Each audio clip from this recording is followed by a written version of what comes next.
Last night, in the light rain of London, Sam Heughan appeared at a small charity event, where he was invited to share about his career and life journey. No red carpet, no flashing lights, just a warm auditorium with about 50 attendees.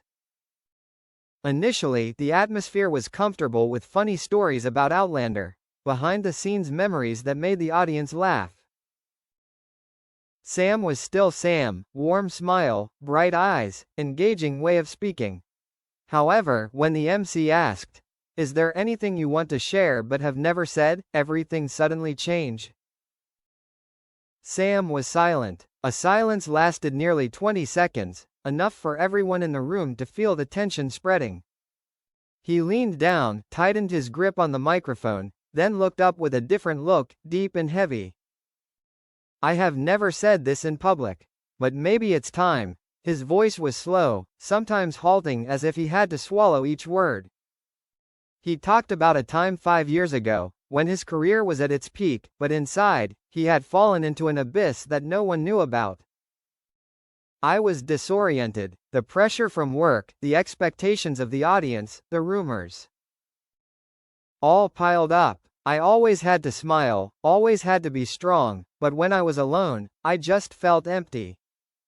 Sam admitted that he had fallen into a state of prolonged depression. Night after night, he just lay there staring at the ceiling, not wanting to talk to anyone. He tried to hide it by throwing himself into work, but the more he worked, the more exhausted he became. "There was a time when I really thought I couldn't continue." The statement made the whole audience go silent.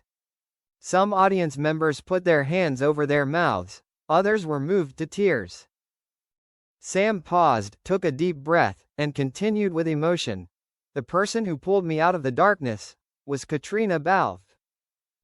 Katrina, he said, had noticed the change in him from the very beginning. She would knock on his door after filming, just to sit there, saying nothing, but her presence was enough to make him feel like he wasn't alone.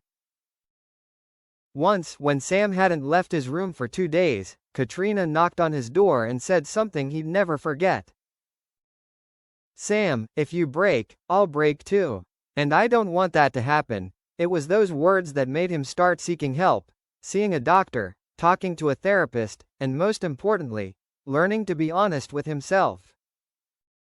Sam emphasized that he wasn't sharing this story to gain sympathy, but to show that people who always appear strong can also be fighting invisible battles. "If you're feeling lost, don't be afraid to ask for help. I'm proof that, even at your lowest point, you can still find light." When he finished, the room fell silent for a few more seconds before a round of applause broke out. Not loud, but deep, as a sincere thank you for opening up. After that evening, news of Sam's silent sharing quickly spread across social media. Hashtags like #WeStandWithSam and #YouAreNotAlone popped up. Thousands of people left comments, many also sharing their own stories of overcoming mental health crises. Katrina Balfe, just hours later, posted a black and white photo of herself and Sam on Instagram, with the short caption, "Proud of you, my friend." Red heart. Sam didn't respond right away, but the next morning, he tweeted, "Thanks for listening. I'm fine, and I hope you are too." The strange thing is, even though last night's story didn't have a sensational announcement like breaking news or new project, it still shook the global audience deeply. Because sometimes the most shocking thing is not the loud bangs, but the silence filled with truth and courage. And that night, Sam Heughan, the indomitable Jamie Fraser on screen, showed everyone that behind the halo, he is also a person who knows fear, knows pain, but most importantly, knows how to stand up.